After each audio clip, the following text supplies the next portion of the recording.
We are what? We are who? We are what? Vibrant.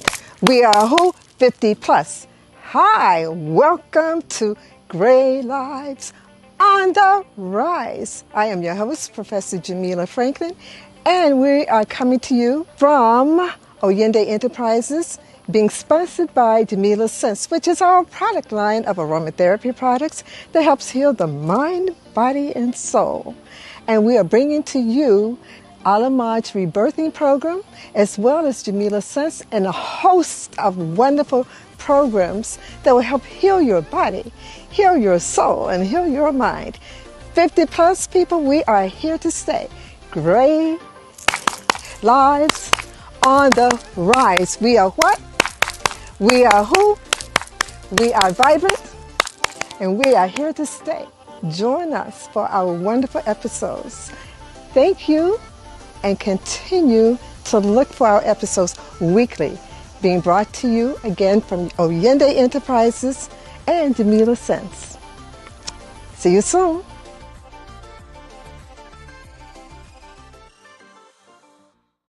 Welcome again to Gray Lives on the Rise. And here we have Vincent Mann, who's going to be the guest today. And he has his cup that we're going to talk about, the mug, because he purchased a mug. But before we get into that, I'm just going to tell you who is underwriting this program. My company, Oyende Enterprises, and especially Jamila Sense, which is my aromatherapy company, is the company or are the companies that are underwriting this. Jamila Sense is a natural company with aromatherapy blends, and this is my bestseller for stress, Peace Be Still. It gets rid of stress, depression, anxiety, PTSD, sinus congestion, sinus headaches, migraine headaches. And it also gets rid of flies and mosquitoes. And you know what? It's all natural. And you do not take it by mouth. You only put it in the palms of your hands or in your bath water. Put 3 drops in like this. It is amazing. Amazing. You rub it together and you inhale. And you do it for the sake of the video. I'm only going to do it 3 times, but you do it 10 times, inhaling deeply. And look, we're about to get into the fall weather. So some people are going to have nasal congestion because of the cold weather. This is amazing. And then you put it on your arms, and flies and mosquitoes will not come near you. And it smells good. And it's also used as a natural deodorant. You can put it underneath your arms because lemongrass is in it, and it works very quickly. So, Jamila Sense, go on my website, Oyende Enterprises, Oyinde Enterprises, enterprises.com. Again, OyendeEnterprises.com. And for those of you who are not familiar with me, I'm Professor Jamila Franklin. I am a college professor. I'm a certified aromatherapist, a certified Reiki master, a certified metaphysician, an award-winning published author, and I also specialize in healing ancestral trauma. I'm a psychotherapist. I'm a holistic life coach, and I've had my counseling practice. I have a master's degree in counseling psychology, and I've had my counseling practice for over 30 years, and I have an avant-garde kind of counseling practice, and we're going to feature my practice in another episode. No one is doing it because I got the download from Spirit. I haven't trained anyone in it, and no one is doing this. So go to my website and you'll see the amazing testimonials, the amazing reviews about this particular modality that I created under Spirit's supervision. I give all praises to Spirit and my ancestors because I am a microcosm and a macrocosm. I'm very clear. So I received downloads, and that's what happened here with Gray Lives on the Rise. I was walking about 2 years ago, and then all of a sudden, pew, pew, pew, got this download. I get downloads a lot from Spirit and from my ancestors. And the download said, there's no one dealing with your demographic, which is 50 plus. I said, oh yeah, okay, you need to do it. I thought about it, and the only two organizations that deal with it are AARP, Association for Retired Persons, and Medicare. And none of my friends are really connected cognitively with being so-called old and Medicare. When you hear Medicare, you think of people who are old and decrepit and walking around on canes. They can barely walk. And they have a medicine cabinet full of pharmaceuticals. None of my friends fit into that category. And with AARP, you think of people who are retired from life. They're not involved. They're just walking around trying to find themselves. None of my friends are in that category. So I said, okay. Then I thought, what should I call it? And so Spirit said, think about it. And I thought about Great Lives Matter. I said, no, that's too cliche-ish. It's overused. Then, boom, came into my consciousness. Gray lives on the rise. It's like my shirt. Gray lives on the rise. Okay. And so the other thing that came into my consciousness was you have to have people relanguage how they see themselves. They're not old, they're not elderly, they're not seniors. They are seasoned, mature, vibrant, and alive, on the rise. I said, okay. So then the next thing that came to me was you have to change the consciousness by having them use correct adjectives, get rid of the words old, get rid of the words elderly, because those words create a certain kind of consciousness and people start responding to that. And then it said, okay, gray does not mean your hair has to be gray. It doesn't mean that. It means that this is the season in which you're in. You're in the season of maturity. So it doesn't mean that everyone in this category even has to have hair. It's gray hair, black hair, no hair, long hair, short hair. The hair isn't the issue, it's the consciousness. So then we went to the next part. And so what was laid out for me was that you have to have a brand. And so everything I have is trademarked, which means no one can take it. Okay. Because I'm a businesswoman, I think like that. So I came up with the store. My team and I worked on this. And so we have a store that has the t-shirts, mugs, totes, stickers, doormats. We have everything. And we have people who are not speakers who are buying the merchandise. It's like really selling extremely well, so well that the print company is having a challenge trying to keep up with the demand. But, and this movement is global. People in Australia have been on my show.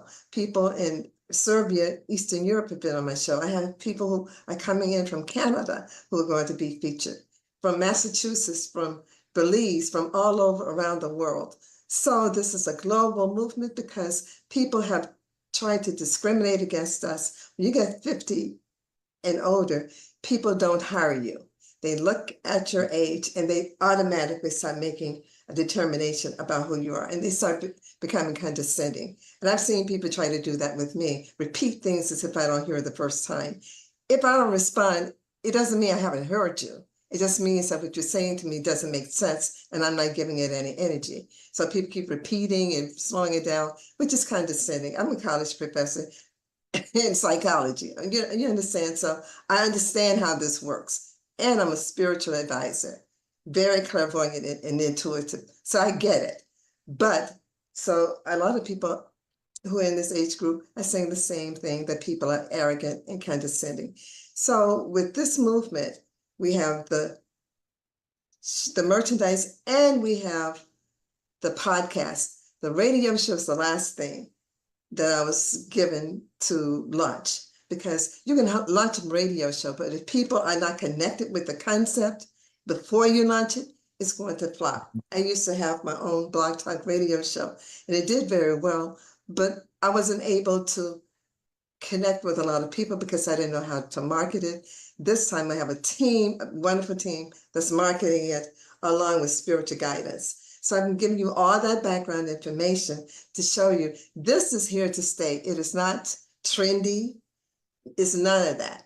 And a lot of people have really, really connected with it. As a matter of fact, we've had over 9,000 views in 2 months. We just started about 2 months ago. So because of you, and likes don't mean anything. Just don't look at the likes on people's websites or on their Facebook page or on their YouTube channel. That doesn't connect to the algorithms. It's not about the likes. It's about whether or not people are connected to your message and look at it more than 3 seconds. And those algorithms go up. So people are looking at the wrong thing to determine if someone is successful. It has nothing to do with that.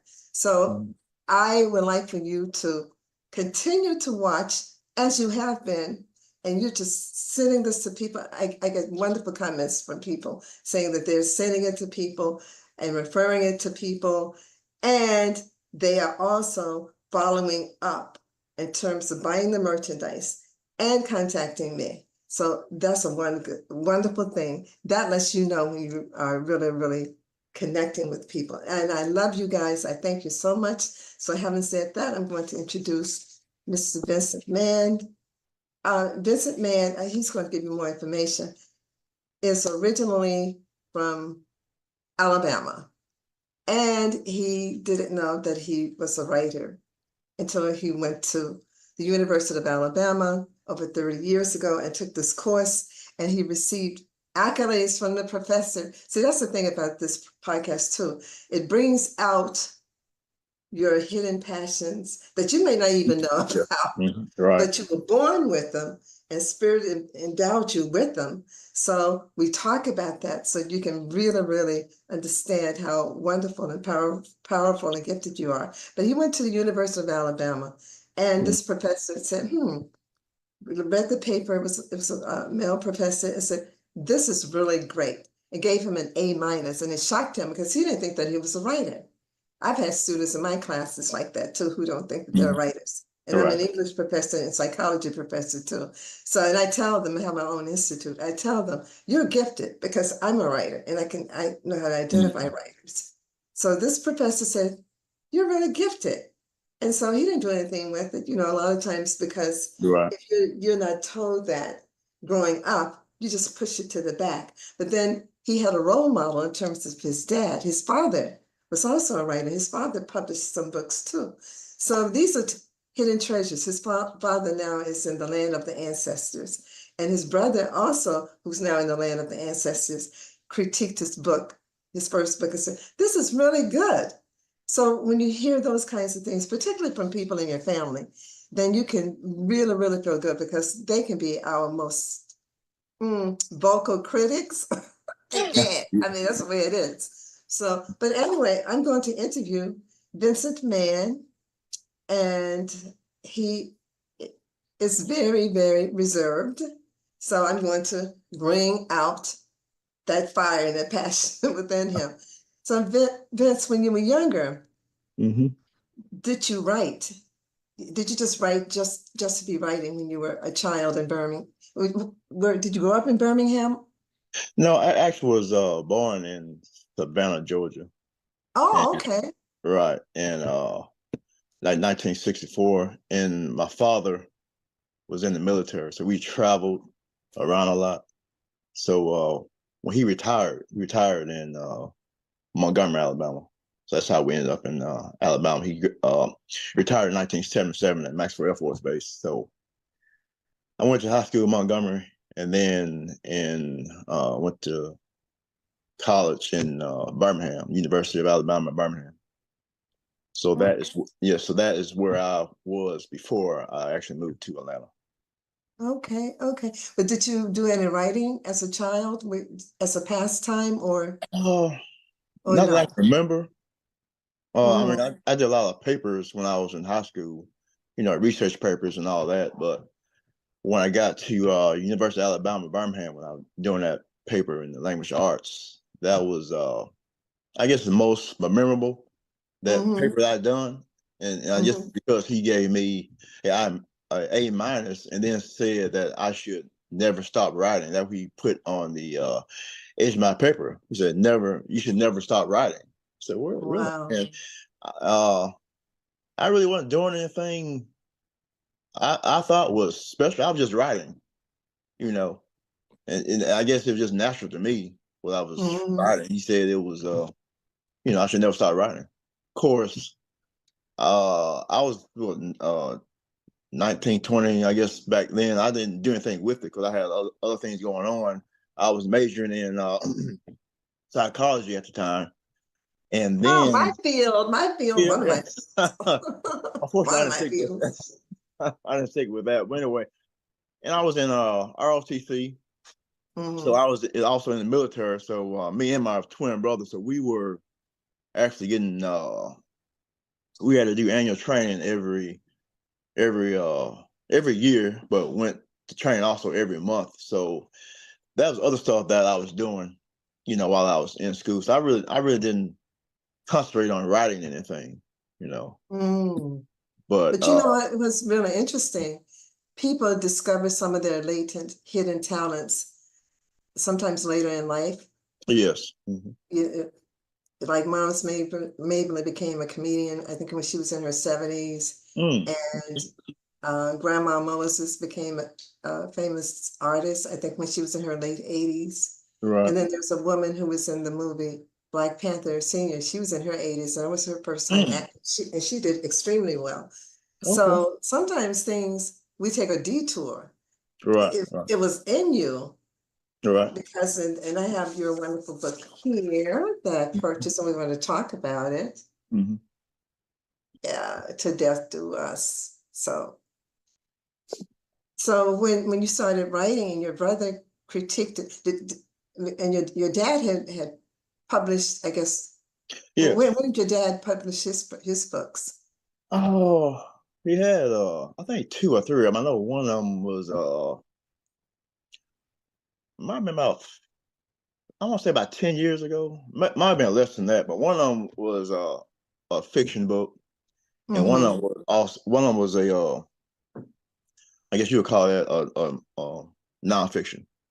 But Mm-hmm. he wrote on situations in the nonfiction book about he grew up in Selma, Alabama, joined the Mm-hmm. military, and he basically wrote in that book about race relations. In fact, he was if not the first, one of the first race relations instructor in the military.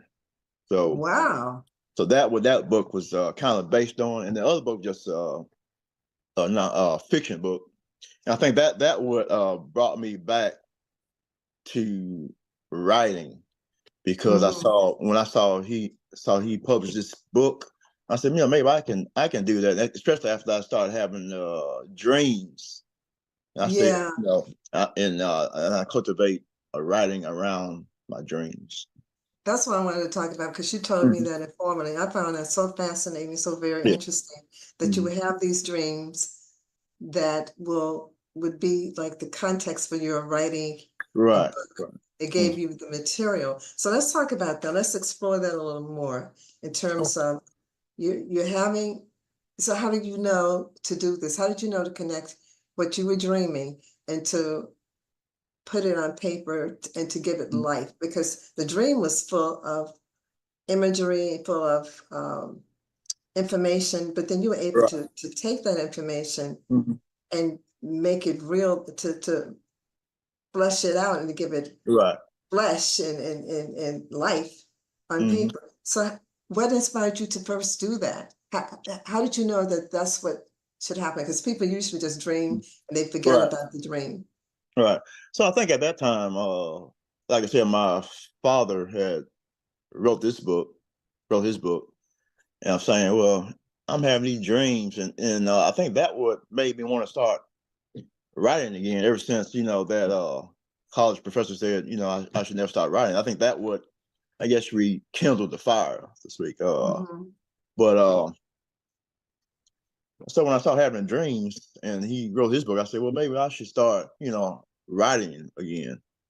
Mm-hmm. So and that dream I had, it was without telling you about the book, it was actually a good plot, and that's how I started writing the books. I dream about the plot, and then I Mm-hmm. put story writing in front of it, the story in front of it, and then Mm-hmm. story behind it.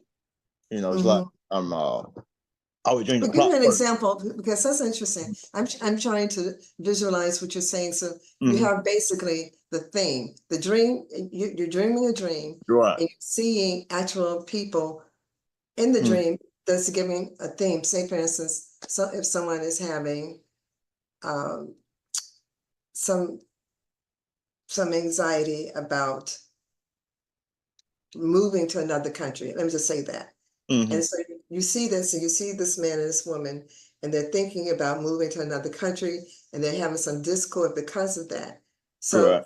So what you do is you put the story before that leads up to where they Right. have this anxiety, and then you Right. put the Right. back end to the story Mm-hmm. to tell you what the consequences or the conclusions may Right. be, or you have a cliffhanger.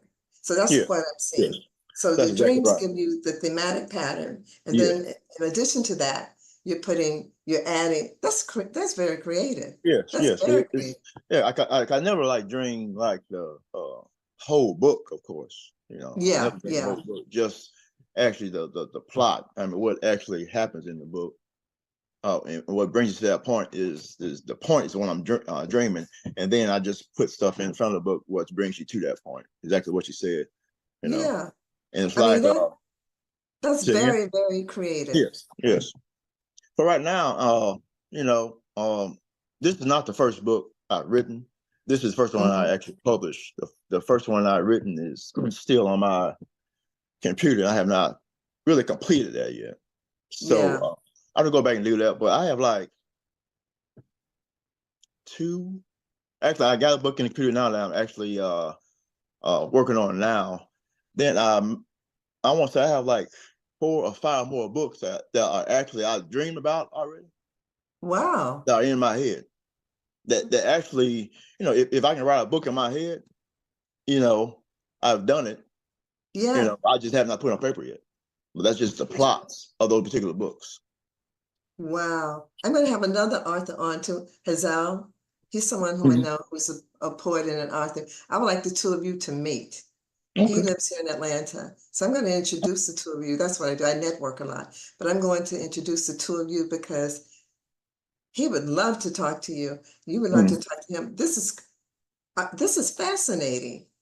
This is Thank really because you can teach it's something that you may consider you. Mhm. because I kind of can see things in people. Teach people because most people think they have to have the whole thing written out, and they are Right. Right. sitting there trying to come up with the plots and everything else. Mhm. But like what you're saying now, one of your inspirational things is they come through dreams. So there are Right. other ways that people can get storylines that they hadn't considered. And Right. having you here on this show, this is amazing because you were kind of kickstart ways that people have had thoughts, but they thought they had to put it all on paper, have it from the Mhm. beginning to the end. And there are other ways that they can pull from the universe, creative Right. ways to start. Mhm. So, wow. So take us to the first book about how it happened because this was amazing. So are your dreams prophetic when you have the theme? Do Mhm. they happen or are they just things that come to you and you just write about? But do they ever are some let me just ask this question like this. Are some of them do some of them become nonfiction? Like you see something Oh. in a dream and it's related to someone whom you know, but you Mhm. make it anonymous when you write the book, of course. But it's telling Oh. something that's about to happen. Right.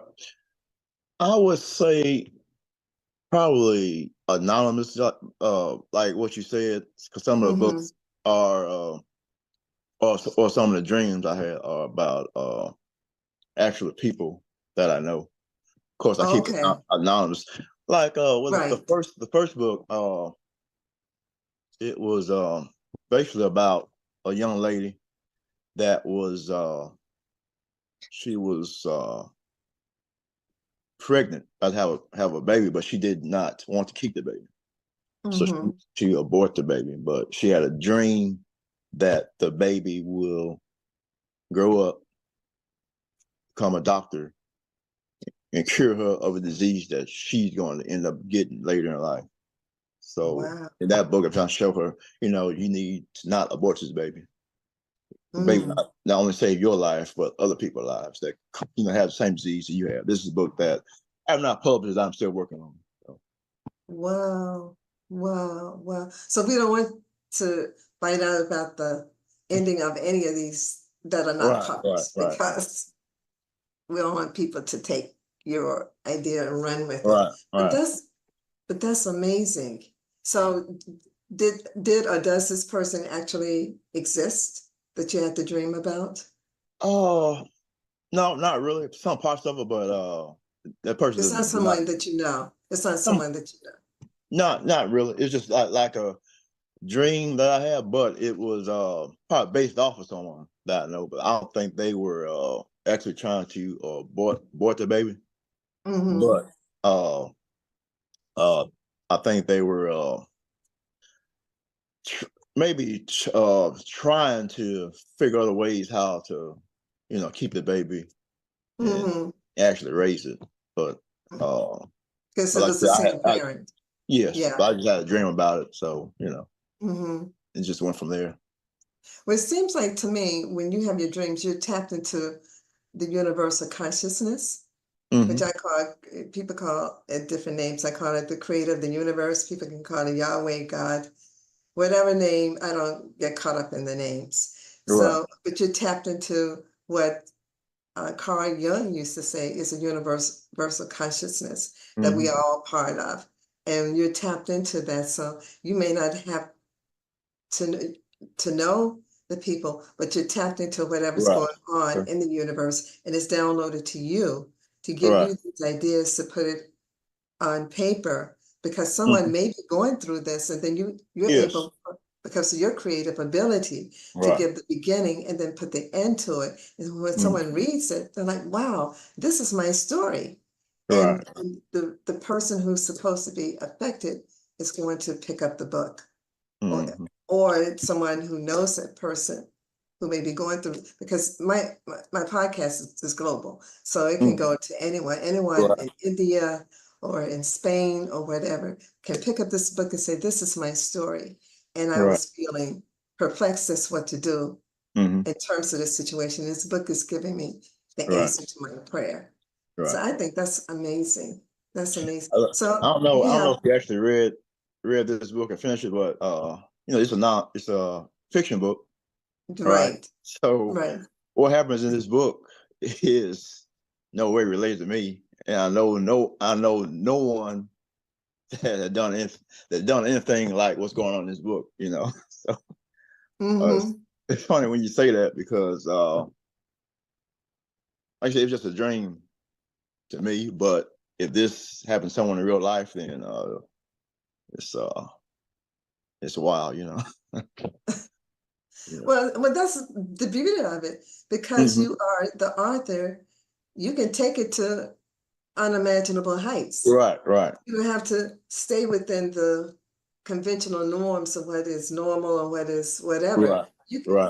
Your creative ability, you can give these characters any kind of personalities or personas that you desire to give them. So I think that's very, very good. You have a very creative mind, because I've not talked to, and I'm a writer myself. I've published books, right? I've published 2 books. So I've not heard of anyone who was able to put something in front and then something behind. My books have been nonfiction. They've been nonfiction, but I've not heard of anyone who's been able to, and I think that that's a very unique talent and gift. So you started 30 years ago and really tapping into this. And you have 4 to 5 books that are waiting for you to finish. Yes, it is. Yes. Are there? Is this a series, or are they independent books? Well, the one that actually that I'll say that in my head, and the first one I wrote is not haven't published yet. Those are just single books. But the one that you have in front of you, that's gonna be. I know definitely writing a sequel to that. Yes, I'm writing a sequel to Death Do Us. I had a reviewer on that read the book, and she critiqued the book and all that. She gave me like 4 out of 5 stars, and she also said that she was disappointed at the end of the book because there was unanswered questions, and she was wondering was there going to be a sequel. And also, my daughter, she definitely wanted me to write a sequel to the book, so I definitely am going to do that. Yeah. But that's really good when you have people who are thirsty and desire to drink from the fountain of Vincent Mann's knowledge for more. I think that's really great. That's amazing. That's really great. And I like the fact that this is pretty substantial here. This book is, I'm just read on the back up here. For To Death Do Us by Vincent Mann. And it says, a marriage on the rocks, a love affair has gone sour. A hitman is on the loose.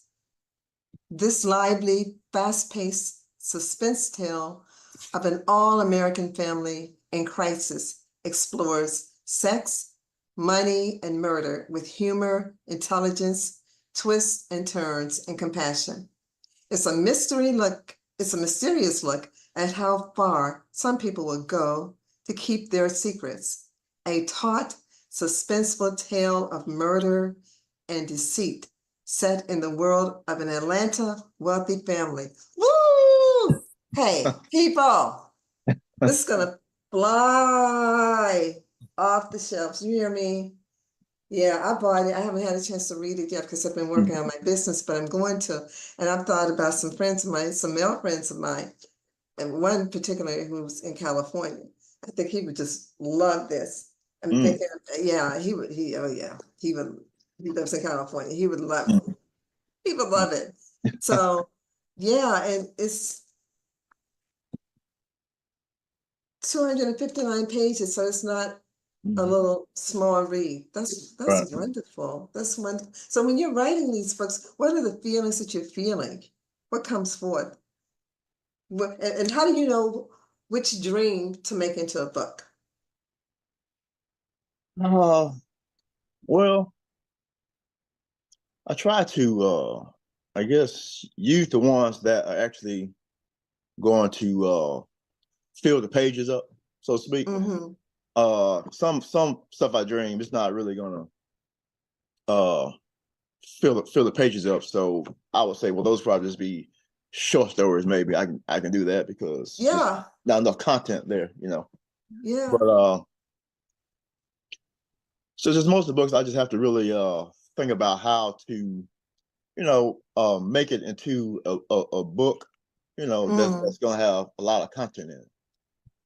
So I guess how I decide which book is going to do that, after I dream it, I say, well, I'm gonna write stuff around the plot, but then now just gonna really think about what else I can add to the book other than what I dreamed. So that's how I kind of, I see think what I'm gonna actually make a book.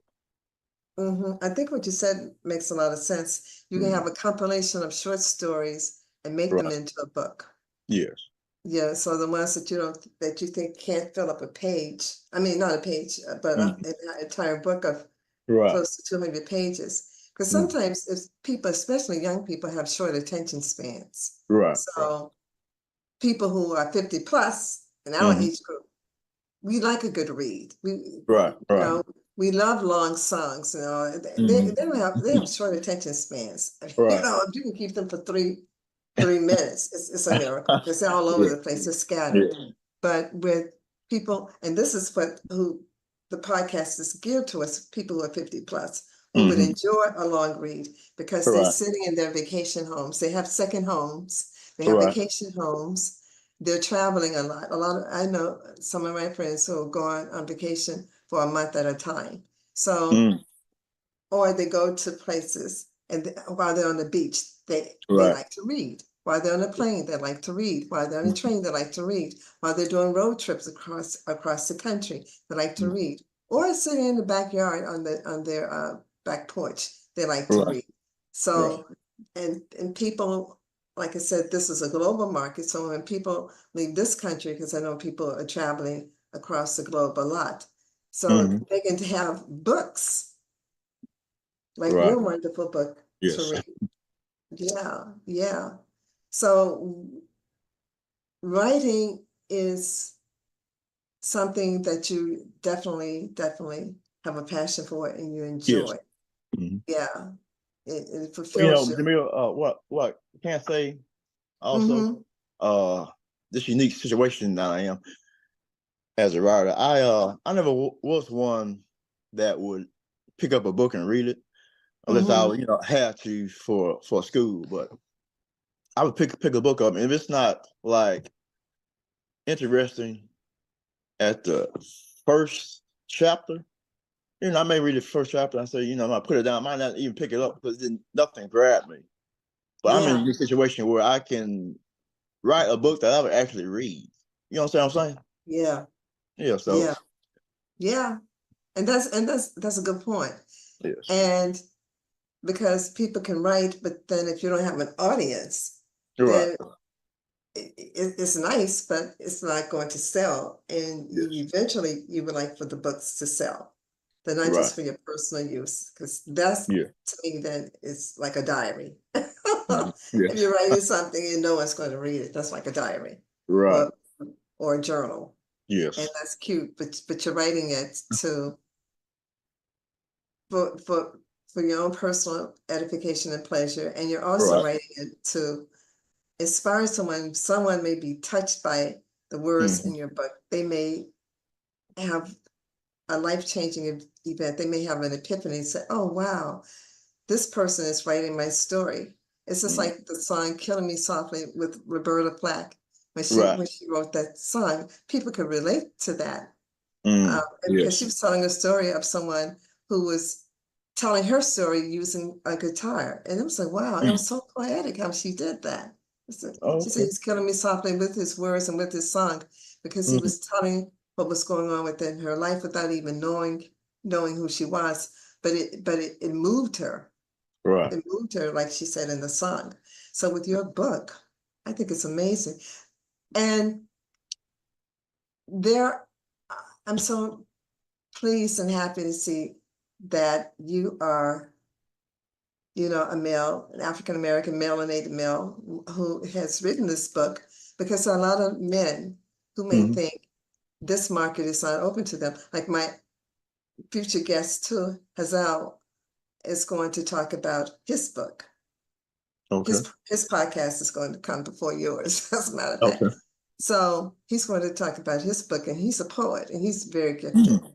He's very gifted, but he also writes um, futuristic books and Mm. spiritual books that have a spiritual meaning, and they're Okay. very, very deep. They're very, yeah. He's a deep brother. Mm. So I'm pleased. I'm saying, wow, more men are coming out and writing books that have content, that have messages Right. for Right. people.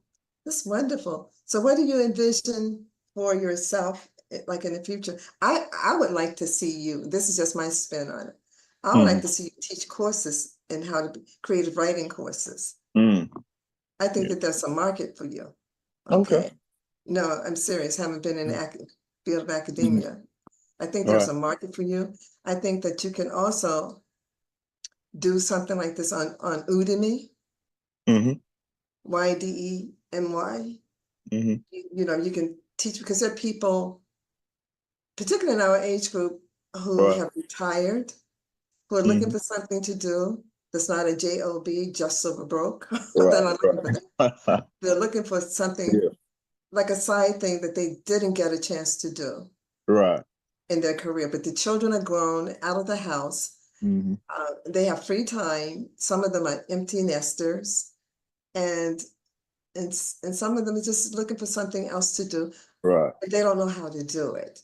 Hmm. So it's something you may consider doing. Like I said, with Right. Udemy, yeah, Yeah. Well, you may, where I may see myself consider in the doing that. future. Yeah. What I see myself in the future is actually try to find more time to devote to writing.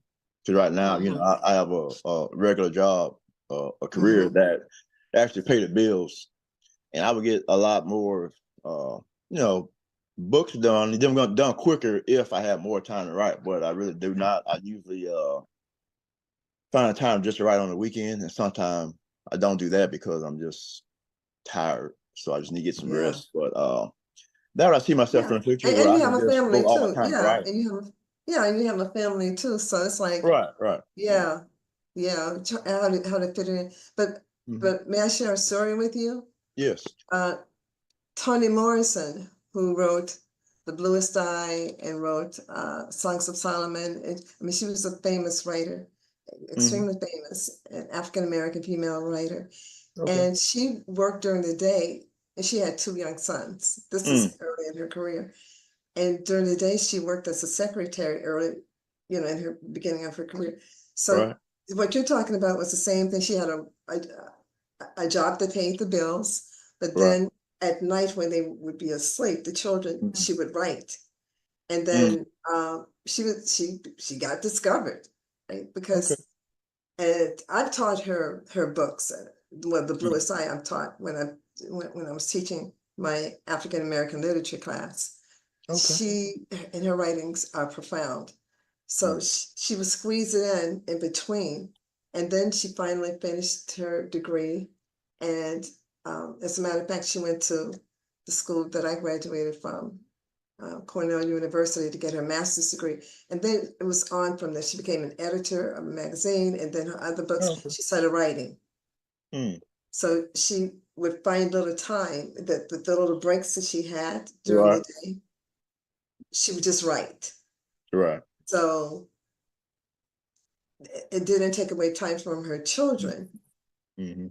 She would just write early in the mornings, before they got up, and late at Right. night. And she just found a way to do that. Okay. So, because I know it's challenging when you have a full-time job. I know that it Yes, can it be is. challenging. It is. And I'm not the fastest writer in the world either. I mean, typist. I'm not the Yeah, fastest typist. yeah, I do what I can though. yeah, yeah, but that's okay. Yeah. That's okay. Because the good thing about this is you have 4 or 5 books already in your head. So it's Yes. not like you're having to start from scratch. All It's right. now saying, okay, these books, because when I had my book, well, I have another book that I put away for 15 years. I'm going to get Mm. back to it. But my Mm. other books were like babies that wanted to come before that baby. And it kept Right. pushing me, pushing me, Yeah. pushing me.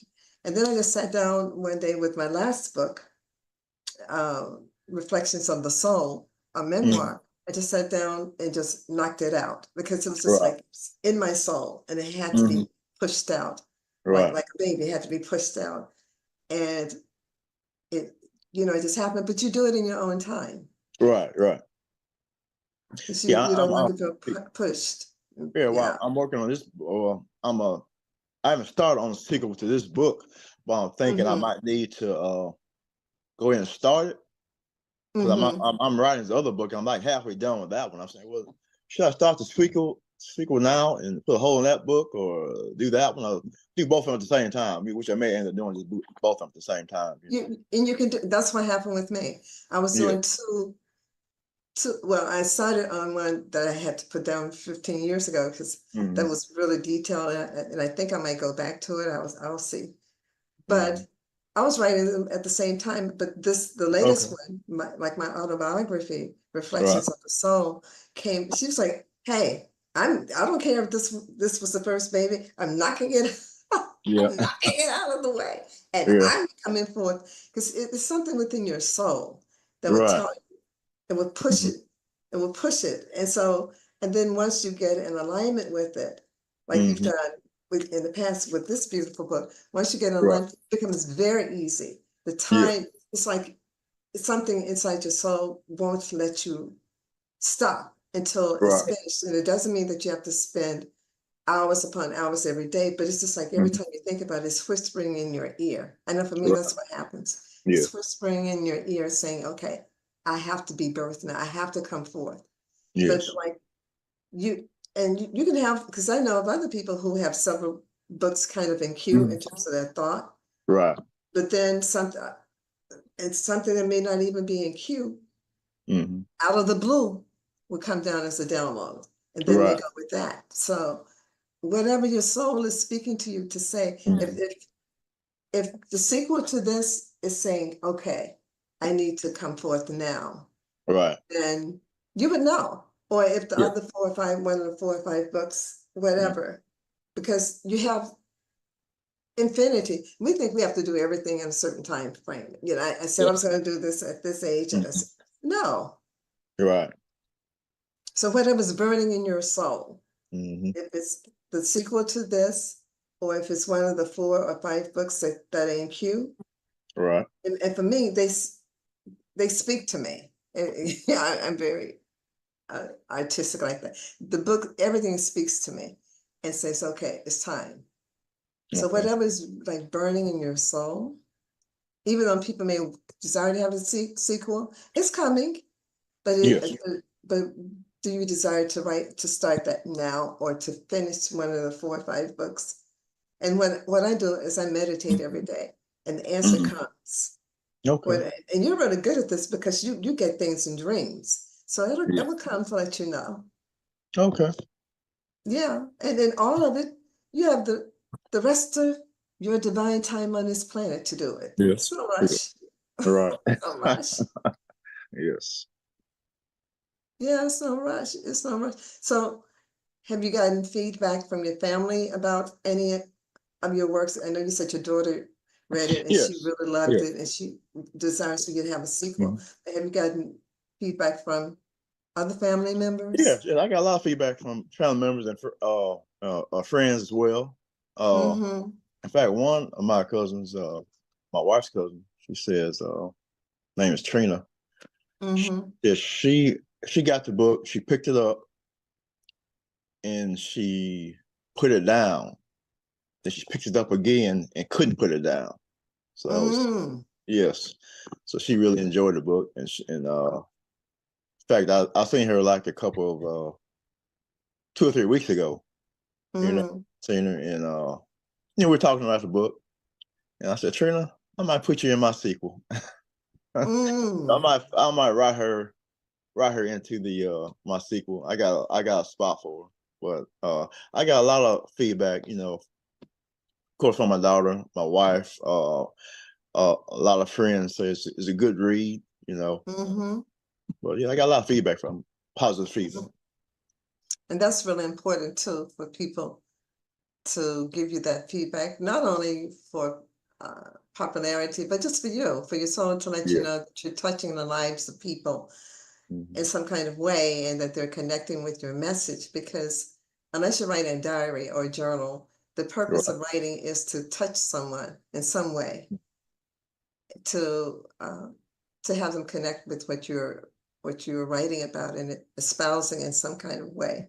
So I think that's really really amazing. And for people in this group, age group 50 plus, Vincent Mann is an excellent example of don't let your dreams die Right. with you.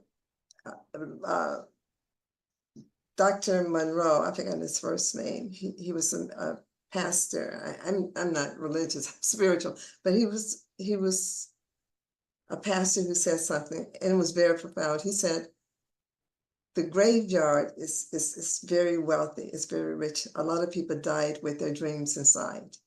Mm. I said, that's really profound. Because they Mm-hmm. were waiting for approval, and then it got to be a certain age, and they felt that they were Mm-hmm. too old. And I told people, don't even use that term. There's no such Right. thing. You're senior, you're mature, and you're seasoned. There's no such thing. Mm-hmm. Because, you just say you're 60 years young, 50 years young, or whatever, don't Right. put old behind it. Because Yes. you're not. In terms of the macrocosm, you're not old. You're an infant. You're just a Right. speck. So to categorize yourself in that way is not accurate. And So in the remaining I'm about to be time, 60 days young, 60 years young. that's right, 60 years young. Yeah. Yeah, November 3rd. So November, November 3rd. November 3rd. Wonderful. So this is going to be published in your Earth Day Solar Return Month. Okay. This is going to be aired on November the 17th. It may get aired before then because Okay. I'm juggling people around, but Right. yeah, in your Solar Return Month, it would definitely be aired. So in Okay. the remaining few minutes, Vince, what I would like for you to do now is give people your contact information. And when this airs, we will have it also printed in terms of your website because it's pretty long. But how can they get in touch with you via email? The email is going to be V as in Victor, Mann with 2 N's, 032001 at AOL.com. Okay, great. Repeat that again, please. That's V as in Victor, Mann 032001 at AOL.com. Okay, okay. And I forgot to ask, I know you purchased it. Do you have your mug there with you? I do. Okay. See, people? And his daughter is an herbalist and she makes amazing teas. Yes, that will be drinking out of the cup. And so he sips his tea out of his Great Lives on the Rise Yes. mug. Okay. Yeah, and she makes amazing teas. Yes. Amazing, amazing holistic teas, herbal teas. So what would you like to leave the audience with about Vincent Mann? And this is the book again, To Death Do Us. Get in touch with him so he can tell you how. It's on Amazon. Yes, also So you can go straight to Amazon.com. Amazon too to Right. order this wonderful book. It's an excellent read. I read the back. You can read some of the reviews. So you can go on Amazon and look up Vincent Mann, Vincient, Mann, Mann, and look for To Death Do Us. Right. And pick it up. It's a very good book to purchase for the holidays, for Kwanzaa, for any holiday, birthday gifts, wedding gifts, any holiday, any celebration. But I know the holidays are coming up and people are looking for things to buy that are different. And so this would be an excellent, excellent thing to add to your list. Okay. Thank you. This, what would you like to leave my listeners with?